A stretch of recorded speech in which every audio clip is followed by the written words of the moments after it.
성경 누가복음 15장 21절에서 32절 말씀을 가지고 하나님은 좋으신 분, 이와 같은 제목으로 잠시 은혜를 받도록 하겠습니다.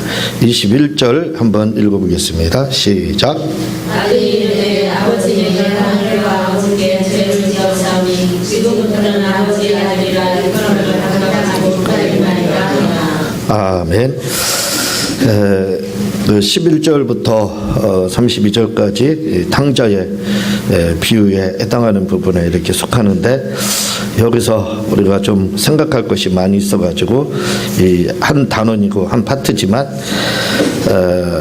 나눠가지고 두 파트로서 이렇게 제가 말씀을 이렇게 드리게 되었습니다. 먼저 말씀을 드린 것처럼 탕자를 통해서 우리가 배울 수 있는 것은, 우리는 구속, 얽매이는 거 이런 것들을 굉장히 싫어하는데, 진짜 자유, 진짜 해방은 어디에 있느냐, 바로 부모님 안에서의 자유, 하나님 안에서의 자유, 말씀 안에서의 자유 뿐만 아니라 우리 주님 안에서 진정한 자유가 있다는 것을 우리가 알게 됩니다.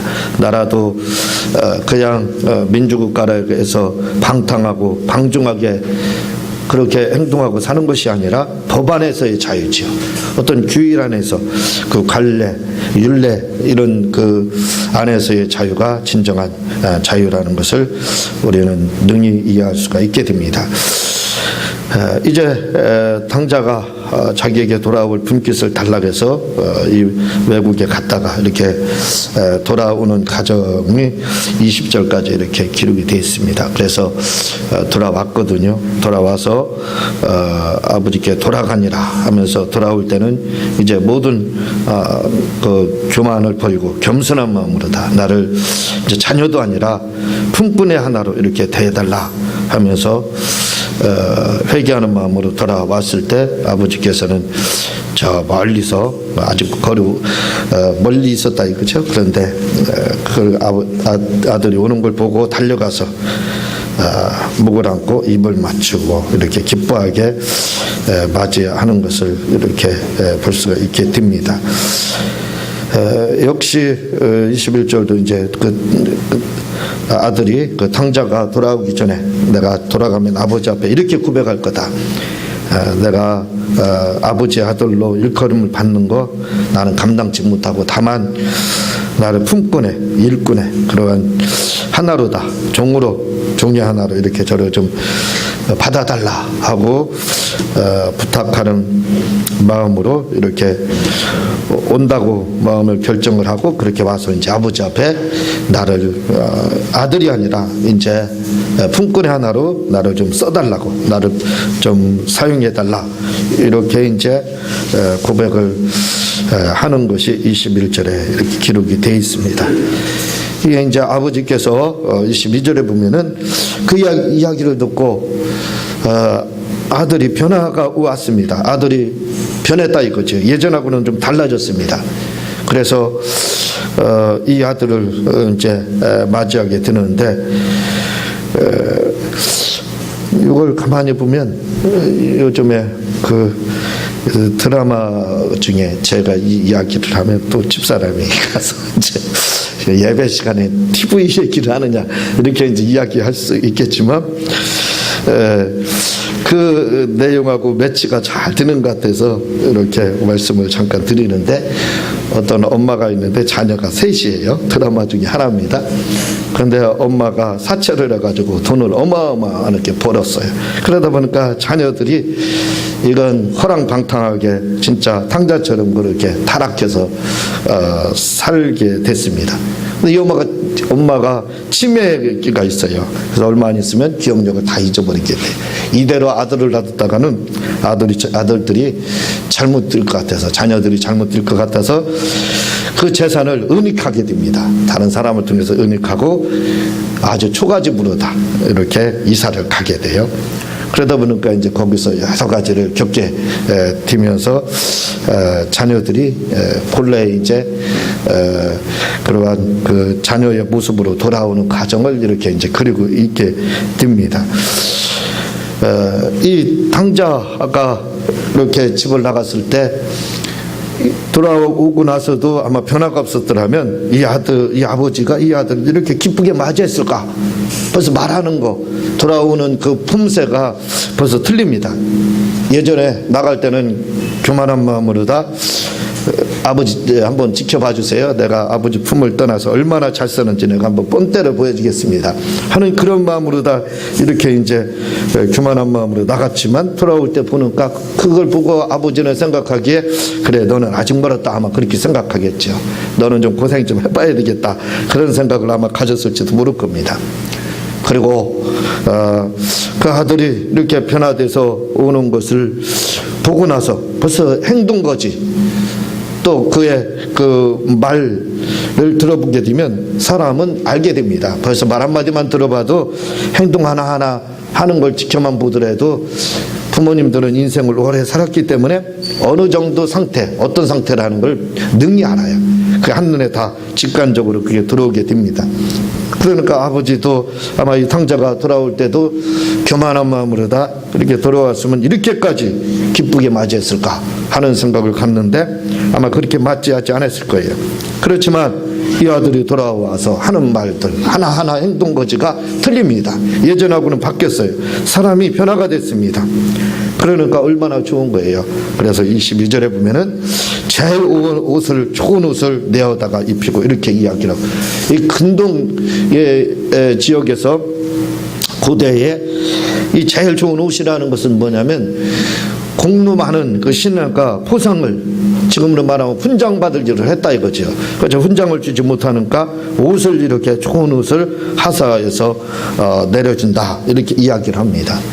그것은 이렇게 줌으로 말미암아 이제 그를 포상하는 건데 이것은 아들이 자기의 아들임을 계속해서 유효하다. 나를 품꾼의 하나 종으로 써달라 하니까 아니다. 너는 아들이다 하는 그러한 증표에 해당하는 것으로 이렇게 옷을 내어줬다 이렇게 이야기를 또 하고 있습니다. 또한 손에 손가락 가락지를 끼워줬다고 하는데 이것은 아들이 변화가 완전히 됐어요. 변하지 않고 아직도 망나니 같이 그렇게 군다면 아마 이렇게 맞이하지 않았을 거예요. 근데 아들을 보니까 모든 면이 변화가 왔습니다. 개가천선을 한 것처럼 그렇게 변화가 된 거예요. 그러니까 가락지를 끼워줬다 이거죠. 이 손에 가락지를 이렇게 끼워줬는데 이것은 자신의 권위를 위임한다는 거예요. 아버지의 모든 권위를 아들한테 위임한다. 그런 의미에서 이렇게 가락지를 끼워줬다고 합니다. 그리고 또 신을 신기라 이렇게 이야기하고 있는데 역시 신이라는 것은 종을 그러니까 옛날에 종들은 신을 벗고 다녔다는 거예요. 근동 지역에서요. 그러면 신을 신지 않았다 이거죠. 그래서 신을 신으라, 신을 다시 갖다 줬다는 것은 나를 품꾼의 하나로 종으로 써달라 이렇게 이야기를 했기 때문에 그렇지 않다. 너는 종이 아니라 자유인이다 라는 그러한 상징적인 의미로다 이렇게 신을 내어줬다라고 이야기를 이렇게 하고 있습니다. 그리고 23절에 보면은요, 그리고 살찐 송아지를 잡아다가 끌어다가 잡으라 이렇게 이제 이야기를 하고 있는데 이 송아지, 살찐 송아지 앞에 헬라어로 관사가 붙었는데 그 뭐냐면 톤이 붙어 있습니다. 관사 톤. 송아지 앞에, 살찐 송아지 앞에 관사 톤이 붙어 있다 이렇게 이야기하는데 이건 뭘 말을 하냐면 이 송아지는, 살찐 송아지는 그냥 송아지가 아니라 가장 좋은 송아지, 살찐 송아지다 이거죠. 귀한 손님을 맞이할 때 이렇게 내어주는 것이 바로 이 살찐 송아지인데 이렇게 아버지가 되는 탕자의 아버지는 아들이 변화돼서 돌아오기를 고대하고 또 고대했습니다. 그리고 그러다가 아들이 돌아왔는데 진짜 기대에 부합하게 이렇게 변화돼서 왔습니다. 그래서 살찐 송아지를 끌어다가 이렇게 잡게 되는데 이 송아지를요 앞에 관사 톤이 붙었다 이렇게 말씀을 드렸는데 이건 뭐냐면 아들이 나가자마자 이 송아지를 구별했다가 이 아들이 돌아오면 내가 이 살찐 송아지를 가지고 아들에게 내가 아들을 위해서 내가 잡을 거다 하는 마음으로 다 계속해서 아들이 나가고 나서부터 이 송아지를 별도로 잘 구별해서 이렇게 아들을 위해서 준비를 했다는 겁니다. 부모의 심정이죠. 부모의 심정이 아주 잘 묘사되어 있는 것을 이렇게 보게 되는 겁니다. 나가자마자 그 아들이 돌아오기를 바라는 아버지의 간절한 소명이 그것도 변화돼서 그냥 그 상태로 돌아오는 것이 아니라 아들이 참으로 완전히 하나님의 사람으로 거듭난 사람으로 이렇게 변화돼서 돌아오기를 바라는 그런 마음이 있었는데 그렇게 돌아왔다 이거죠. 그래서 준비해놓은 그러한 살찐 송아지를 잡아서 이렇게 아들을 위해서 잔치를 배설했다라고 이야기를 하고 있습니다. 또한 이 송아지를 가리켜서 뭐라고 하냐면 희생의 상징 이렇게 이야기하거든요. 그래서 마가복음을 송아지복음 이렇게 이야기를 해요. 희생의 복음. 그래서 요한계시록의 4장에 보면은 네 생물이 나오는데 두 번째가 이 송아지가 이렇게 등장을 하고 있습니다. 이건 마가복음을 상징하는 건데 바로 예수님을 상징한다 이거죠. 그래서 이 살찐 이 송아지를 또 다른 면에서는 뭐라고 하냐면 예수님의 죽음을 말하는 거다. 이렇게 예수님의 죽음을 통해서 아들이 거듭나고 뭐 이렇게 이제 또 이야기를 또 하시는 분들도 있습니다. 그러니까 뭐 그렇게 보든 이렇게 보든 관계는 없지만 어쨌든 탕자의 아버지께서는 이 아들을 위해서 아들을 간절히 바라는 마음, 돌아오기를 바라고 변화되기를 바랐던 대로 그 기대에 부합하게 돌아왔다 이거죠. 그래서 이제 이렇게 준비했던 살찐 송아지를 내어주게 됐다 이렇게 이야기를 하고 있습니다. 그러면서 24절에 보면 이 내 아들은 죽었다가 다시 살아났으며 이렇게 완전히 거듭남에 대해서 이야기를 하는 겁니다. 그냥 들어온 게 아니라 이거죠. 그의 과정이라는 것은 쥐염 열매를 먹고 돼지를 치는 이런 과정들 이런 것들은 마치 그 죽음의 체험과 같은 겁니다. 고생하지 않았던 사람들이 고생하는 것이 얼마나 힘든지 몰라요. 가난했던 사람들은 조금만 좋아져도 굉장히 행복합니다. 그러나 부자로 살았던 사람들, 잘 살았던 사람들은요, 가난하면 견디지는 못해요. 힘들어합니다. 그러니까 이 아들도 이 아들의 경험, 보통 서민들 같은 경우는 가서 쥐염 열매 먹고 또 돼지를 치고 하는 것들 그렇게 큰 부담이 없었겠죠. 뭐 일상 중에 하나로다 이렇게 생각할 수 있었지만 이 아들에게는 그런 것이 아니에요. 아주 참으로 잘 살았던 그러한 집에서 태어났었다 후리우식했던 그 아들입니다. 물 한 방울 손에 물 한 방울 묻혀보지 않도록 그렇게 이제 생활했던 아들인데 가서 그런 고생을 겪었다 이거죠. 그런 가정들이 뭐와 같으냐면 바로 죽었다가 살아나는 가정과 똑같은 거예요. 그러니까 결국은 이 아들은 완전한 거듭남의 경험을 한 겁니다.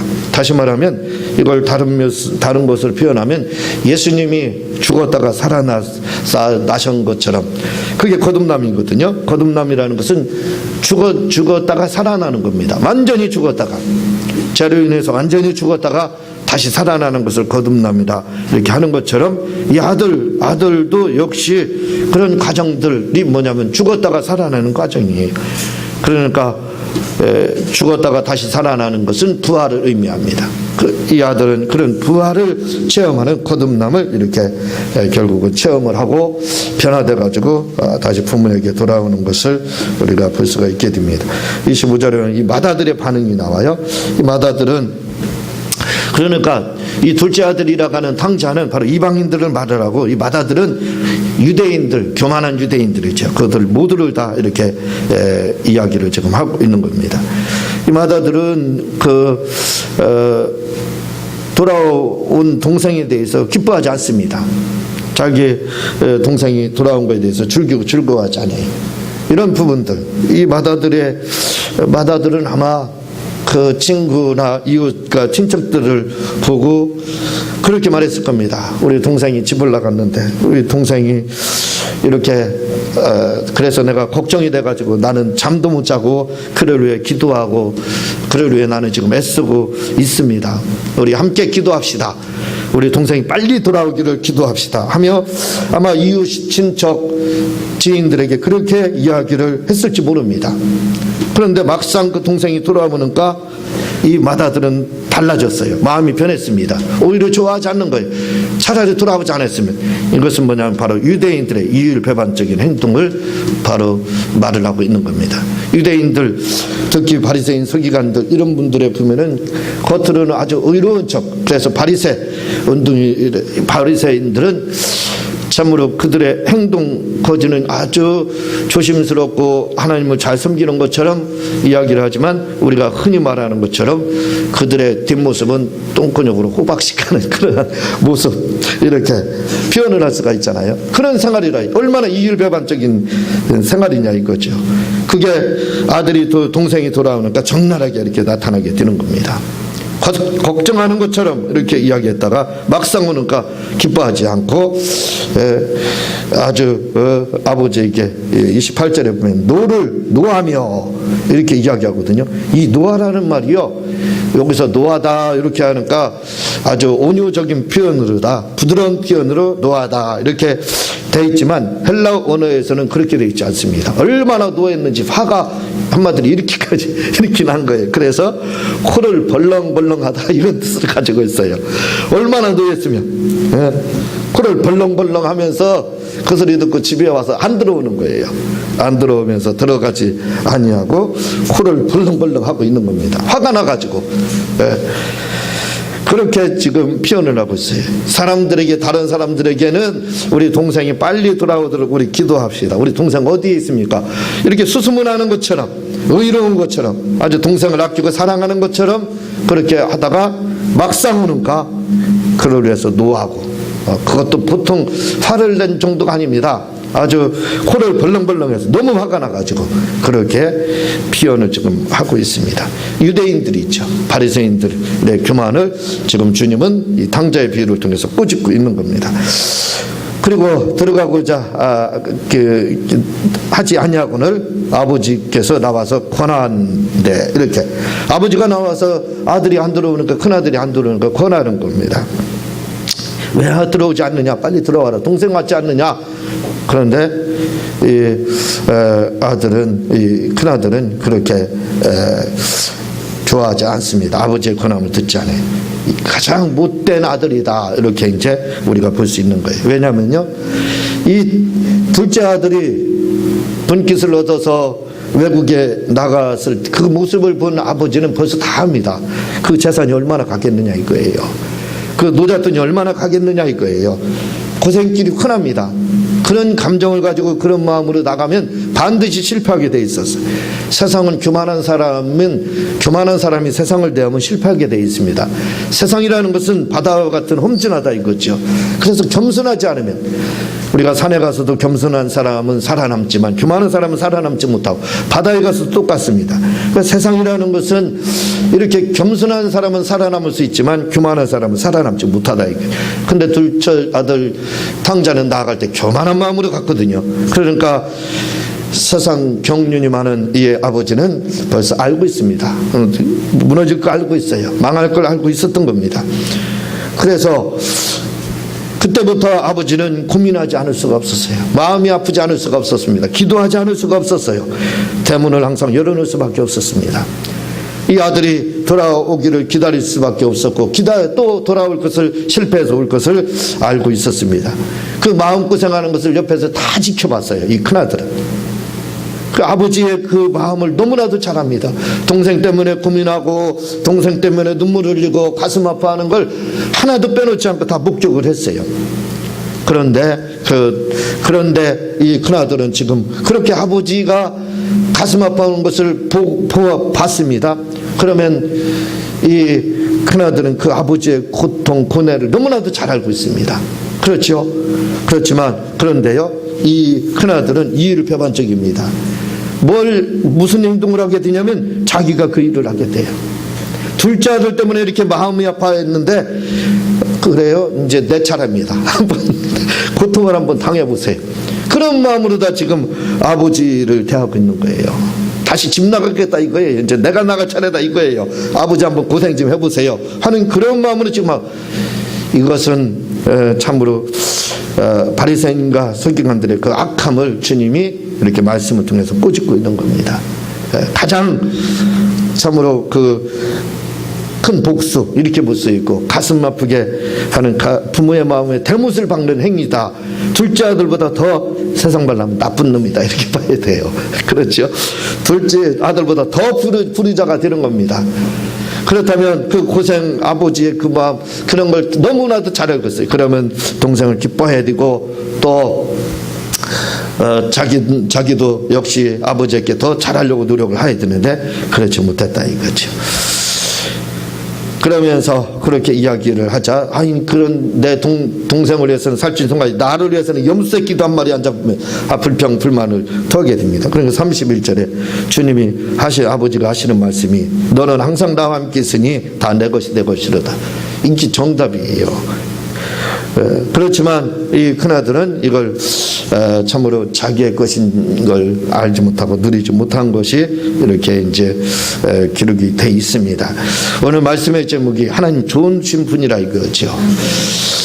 우리가 이 사실을 알아야 됩니다. 하나님이 좋으신 분이라는 것을 알아야 돼요.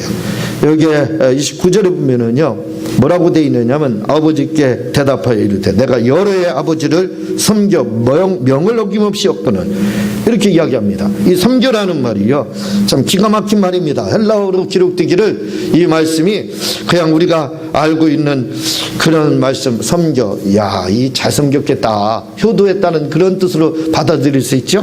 그런 뜻이 아닙니다. 아주 표현이 적나라하게 돼 있는데, 그게 뭐냐면 들로 이렇게 돼 있습니다. 들로 이렇게 돼 있는데, 이건 뭐냐면 종이 상전을 섬기다 이렇게 돼 있어요. 그러니까 종이 상전을 섬기는 마음으로 아버지를 섬겼다는 거예요. 이 불행한 겁니다. 아버지를 대접을 하지 않은 거예요. 아버지를 저 못된 상전으로만 생각했던 겁니다. 그러니까 아버지를 섬겨서 우리가 보기에는, 야, 아버지께 효도를 잘했겠다 이렇게 하는데, 헬라어에서는 그렇게 말하지 않습니다. 종이 주인을 섬기는 것처럼, 상전을 섬기는 것처럼, 신하가 임금을 섬기는 것처럼 그렇게 섬겼다는 거예요. 그러니까 아버지의 말을 기쁘게 받아들인 게 아니에요. 아버지가 뭐 하나 부탁하면 그것을 부탁으로 받아들이거나 곡해하지 않고 그걸 기쁨으로 받아들이거나 소화하지 않은 겁니다. 아버지가 말하는 것을 아버지가 야, 이것 좀 이렇게 좀 했으면 좋겠다 이렇게 하는 걸 권유로 다 받아들이지 않고 뭐라고요? 명령으로 받아들였어요. 그래서 명을 어김없이. 왜? 이는 큰아들은 아들로서 아버지를 섬긴 게 아닙니다. 아버지가 아니었어요. 그 아버지는 바로 상전이었습니다. 그 아버지는 바로 왕과 같은 분으로 생각했어요. 오해했다 이거지요. 아니, 굴러온 자식도 아니고 주워온 자식도 아닌데 이렇게 아버지에 대해서 아버지를 오해해서 아버지를 그냥 상전으로 알고 그렇게 섬겼으니 이것은 너무나도 크게 왜곡하고 있었던 겁니다. 아버지의 왜곡이 너무나도 컸던 거예요. 그래서 아버지의 말을 그냥 하나의 명령으로만 이렇게 받아들였습니다. 마태복음 18장 3절에 보면요, 가라사대 때 진실로 너희에게 이르노니 너희가 돌이켜 어린 아이들과 같이 되지 않냐면 결단코 천국에 들어가지 못하리라. 어린 아이들, 파이니온 이렇게 되어 있습니다. 이 파이니온이라는 것은 장성한 청소년을 말하는 게 아니에요. 어떤 사람이 천국에 가느냐 이렇게 했을 때 파이니온 이렇게 하고 있습니다. 어린 아이들 이렇게 말을 하고 있어요. 우리가 어린 아이들이라니까 청소년 이렇게 그 정도 되면 뭔가 말귀를 알아들어서 이렇게 하나님 말씀 잘 듣고 부모 말씀 잘 들으니까 그 천국에 그러는 자들이 가겠다, 그런 아이들이 가겠다 이렇게 생각하잖아요. 그러나 파이니온이라는 말은 4살 배기를 말을 하고 있습니다. 이하부터 4살까지를 말을 하고 있어요. 그러니까 그 4살까지의 자녀라는 건 뭐예요? 아무 판단 능력도 가지고 있지 않습니다. 세상에 뭐가 옳고 그름이 이제 가치관도 형성이 되지 않았어요. 4살짜리가 알면 뭘 알겠습니까? 우리가 4살짜리를 내놓는 건 물가의 아이를 내놓는 거와 똑같은 거예요. 불안합니다. 그렇죠? 그래서 4살 배기 아이, 유아부터 4살 배기 아이는 부모가 붙어 있어요. 항상 접착제처럼 딱 붙어 있습니다. 어디를 가더라도 항상 네이더 그 안에 들어가 있습니다. 그래서 놀러를 가든지 놀이터를 가든지 그 아이는 항상 어머니의 그 반경 안에 항상 있습니다. 4살 배기 아이가, 유아로부터 4살 배기 아이가 뭘 알아요? 이 유아로부터 4살배기 아이는, 이 파이니온이라고 하는 아이는요, 엄마밖에 모르는 자입니다. 엄마가 곧 하나님이고, 엄마가 곧 신이고, 엄마가 곧 천하장사예요. 엄마 하나면 다 만족합니다. 그가 돼지고기를 통해서 만족하고 소고기를 통해서 돈이 1억이 있다 한들 그에게 무슨 만족이 있겠습니까? 그 어린아이 파이니온이라고 하는 이 아이에게 있어서는 엄마 하나만 있으면 되는 거예요. 더 이상 없습니다. 그에게 있어서 엄마라는 그 인식은, 엄마라는 분은 간단합니다. 바로 엄마는 좋은 분이다, 그거밖에 없어요. 엄마는 내가 원하는 대로 뭔가를 다 해주는 그런 분, 엄마는 전지전능한 분, 그리고 그거밖에 없어요.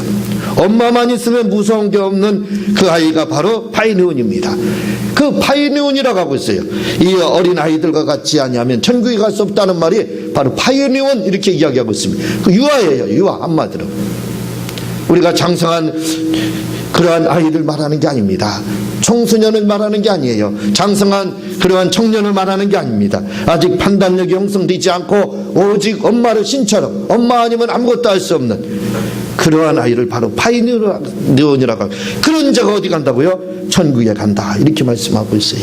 그 아이에게 있어서 중요한 것은 뭐냐면 엄마라는 분은 좋은 분이에요. 엄마는 좋은 분이라는 거예요. 엄마가 가끔가다 혼을 내고 화를 내고 때릴 수는 있을지 모르지만 그래도 엄마는 좋은 분이에요. 엄마 품으로 다시 돌아가는 게 아이의 습성입니다. 왜? 엄마는 좋은 분이기 때문에. 엄마만 있으면 된다 이거지요. 그런 자가 바로 어디로 간다고요? 천국에 간다는 거예요. 바로 그런 자가 천국에 간다는 겁니다. 이 둘째 아들 탕자를 우리가 보게 될 때요, 탕자는 참으로 어리석은 자입니다. 큰 아들에 비해서. 그렇죠. 아버지 속을 썩이고 부모의 마음을 아프게 했던 이 아들이 바로 탕자입니다.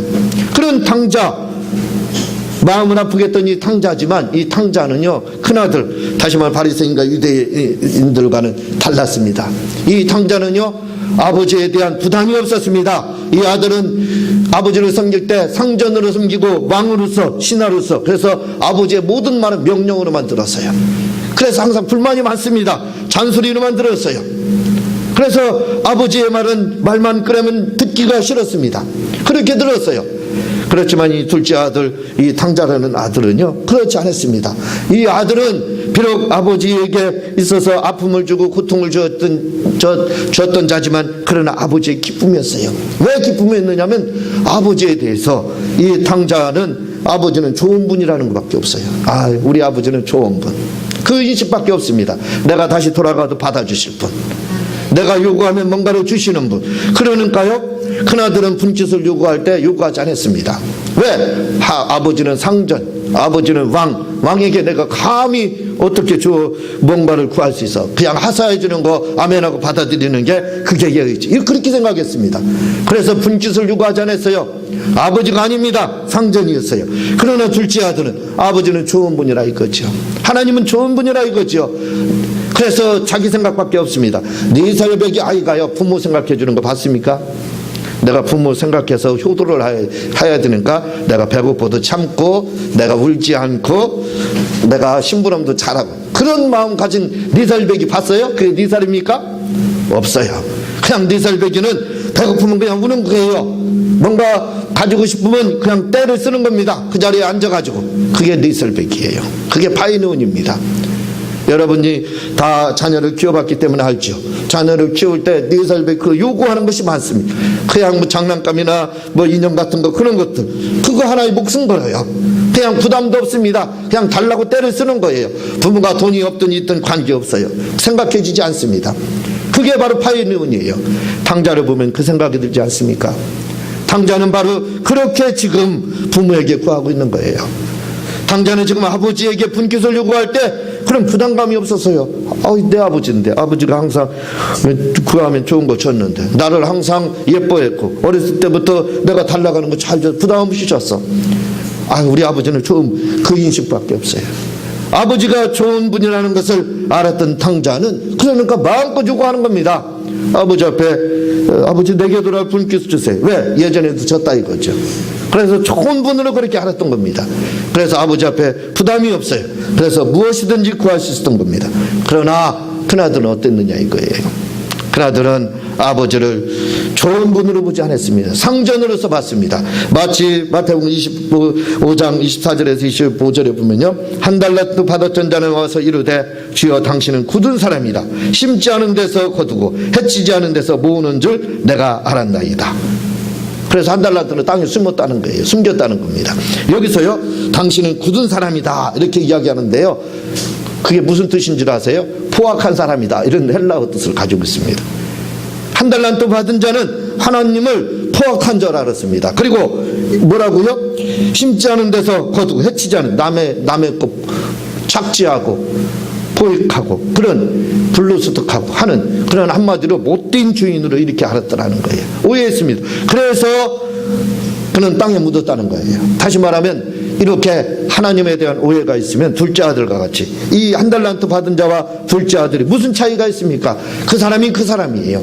하나님에 대한 오해, 아버지에 대한 오해를 하니까 상전처럼 모시니까 어떻게 기쁨이 없어요. 구하지도 못합니다. 감히 종이 주인에게 뭘 구해요? 신하가 왕에게 무엇을 구합니까? 하사품만 받고 그냥 시키는 명령에 의해서 하기 싫어도 아무 소리 못하고 마치 순종 잘하는 것처럼 연기 하나는 잘하겠죠. 배우의 역할만은 한 것뿐입니다. 둘째 아들은 그렇게 했다 이거죠. 그래서 요구하는 대로 그냥 마음에서 우러나는 것이 아니라 하는 신용만 했다 이거지요. 그러나 둘째 아들 탕자는 그렇지가 않았습니다. 하나님에 대한, 아버지에 대한 인식이 좋아요. 아버지에 대한 이미지가, 그 형성이 잘 되어 있습니다. 아버지는 좋으신 분. 내가 비록 잘못하고 실수하고 이렇게 했지만, 마음 아프게 했지만, 그러나 그 아버지는 나를 기뻐 받으실 거고 나를 다시 이렇게 받아들일 거다 하는 것을 알고 있었습니다. 왜? 항상 그런 아버지였어요. 그런 자상한 아버지의 면모를 항상 봤습니다. 그래서 그 아버지가 아버지 앞에 이렇게 자신 있게 돌아온 거예요. 요즘은 제가 그전에는 집에서 설거지를 많이 했었어요. 그러다가 한 10여 년 가까이부터 잘 안 해 그랬는데, 요즘에 다시 제가 막 설거지를 하려고 그래요. 왜냐면 애들이 컸잖아요. 애들이 컸을 때는 아버지가 가정을 해서 뭔가를 하는 걸 보여줘야 돼요. 그래서 그 아이들이 그걸 보고 아내에게 어떻게 대하는지, 자녀에게 어떻게 하고, 그리고 또 어떻게 가정에서 헌신을 하고 봉사하는지를 보여줘야 됩니다. 그래야 아버지가 이렇게 했던 것을 보고 그 다음에 그대로 하게 돼 있어요. 만약에 아버지가 엄하고 보수적이고 그렇게 그 모습이 평생 가면 어떻게 되겠어요? 그래서 자녀를 키울 때는 엄하게 키워도 이제 성년이 되게 되면 그 이후부터는 부모가 모든 걸 솔선수범해야 돼요. 반대로 생각해야 됩니다. 그래서 모든 걸 다 보여줘야 돼요. 아버지가 청소도 해야 되고, 아버지가 가정을 해서 봉사하고 헌신하는 걸 보여줘야 돼요. 어렸을 때 본 건 기억을 못합니다. 그러나 커서 보는 건 기억을 잘해요. 그래서 18세 이전까지의 기억은 우리의 나이가 먹으면 거의 다 기억이 안 나요. 뚜렷한 것만 기억납니다. 왜냐하면 그렇게 우리의 인지력은 그렇게 형성이 되는 거예요. 그래서 그 이후부터가 중요한 겁니다. 그래서 가정을 행복하게 하고 가정에서 부모로서의 모범을 보여줄 때는 이제 장성한 이후부터 보여줘야 되는 거예요. 그때부터 진짜 부모의 역할, 이 탕자의 아버지처럼 그런 역할을 감당해야 됩니다. 그래야 자녀들이 그걸 보고 이렇게 남편과 아내의 관계는 이렇게 하는 거구나, 서로 위하는 거구나, 그리고 가정에서 부모 아빠는 이렇게 또 가정일을 도와야 되는 거구나, 그걸 배우게 되는 거예요. 그래도 요즘은 제가 의도적으로 하려고 많이 노력을 합니다. 그래서 예전에 우리 애들 막 토요일 날이면 청소시켰거든. 지금은 안 합니다. 청소도 안 시켜요. 제가 와서 우리 이제 몇 명 이렇게 해가지고 누님하고 집사람하고 와서 이렇게 하는 거예요. 왜? 보여주려고요. 이렇게 헌신하는 거다 하는 거. 자녀를 해서 헌신하고 솔선수범하는 것이 부모다 하는 걸 보여주기 위해서 그렇게 하는 거예요. 그게 필요한 겁니다. 왜냐하면 이 몽학 선생이라는 것은 바로 가정교사, 누구 부모를 말을 하고 있어요. 교육은 부모로부터 이루어진다고 하잖아요. 바로 탕자가 이렇게 아버지를 좋은 분으로 알았던 것은 아버지가 좋게 대했기 때문에 그렇습니다. 아버지가 이렇게 모든 면에서 좋은 분으로 이렇게 그에게 각인시켜줬기 때문에 탕자는 아버지가 좋은 분으로 알았던 거예요. 그래서 아버지가 요구하는 대로 무엇이든지 다 주는 걸 알았기 때문에 그는 이렇게 서슴없이 무엇이든지 실수는 많고 비록 철든지 않은 것처럼 보였지만 그렇지만 아버지에 대해서는 바른 인식을 가지고 있었다 이거죠. 아버지는 사랑이 많으신 분, 아버지는 좋으신 분, 그렇게 생각했다 이거죠. 우리는 하나님에 대해서 어떻게 생각하고 있습니까? 혹시 탕자 형처럼 그렇게 생각하고 있지는 않느냐 이거예요. 그건 하나님에 대한 오해입니다. 하나님 무섭고 떨리는 분이 아니라 이거죠. 좋은 분이라 이거죠. 저는 주님 앞에 기도를 할 때요, 기도를 항상 30년을 하고 있지 않습니까? 하루에 2시간 반에서 3시간을 하고 있잖아요. 제가 그렇게 기도를 할 때요, 다른 사람들이 저를 보면 아마 기겁을 할 겁니다. 어떤 때는요. 왜냐하면 그냥 독대를 할 때는 자세가 좋은 자세가 아니에요. 하나님과. 왜 그러냐면 아주 편안한 가운데 제가 주님하고 기도를 합니다. 교제를 나눠요. 왜냐하면 주님이 엄한 분이 아니라 이거죠.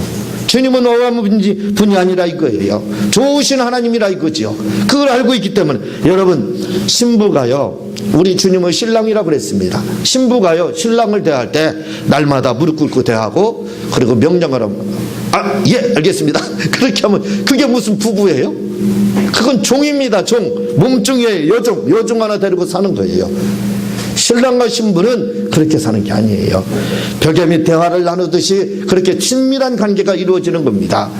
그것만 이루어지는 것이, 그게 이루어지는 것이 좋은 부부예요. 거기에 격식이 따르고 뭔가 얽매이는 것이 있으면 그 부부는 좋은 부부가 아닙니다. 좋은 부부는 방구를 튀듯이 그렇게 자유로워져야 되는 거예요. 모든 면에서 자유가 있어야 되는 겁니다. 그게 좋은 부부예요. 우리 예수님이 바로 우리의 신랑이라고 했어요. 성경은 예수님을 상전이라고 하지 않고 있습니다. 우리의 신랑이다 이렇게 비유를 하고 있어요.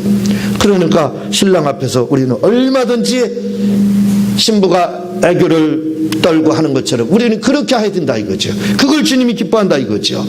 우리는 하나님에 대한 오해를 가져서는 안 됩니다. 첫째 아들은 하나님은 상전으로 알았어요. 그래서 모든 말을 다 고깝게 들었습니다. 명령으로만 들었어요. 그러나 둘째 아들은 하나님의 말씀을 항상 사랑의 말로 들려왔어요. 똑같은 말이었습니다. 그런데 항상 아버지의 말은 부드러운 걸로 들렸고 사랑의 말로 다 이렇게 들렸던 겁니다. 마치 신랑이 신부를 따뜻하게 대하는 것처럼 그렇게 들었던 거예요. 그래서 이 탕자는 이렇게 참으로 다시 부모에게 돌아오고 마음껏 그 안에서 자유를 이렇게 누릴 수가 있었던 것입니다. 우리는 하나님에 대한 인식을 바로 갖자 이거죠. 하나님은 무조건 좋은 분이라는 생각을 우리가 가질 필요가 있습니다. 그래서 하나님 앞에 마음껏 구해서 많은 복들을 받아 누리시기를 주님의 이름으로 부탁을 드립니다. 이 시간 우리 주여 삼창하고 통성으로 기도하는 시간을 갖겠습니다. 주여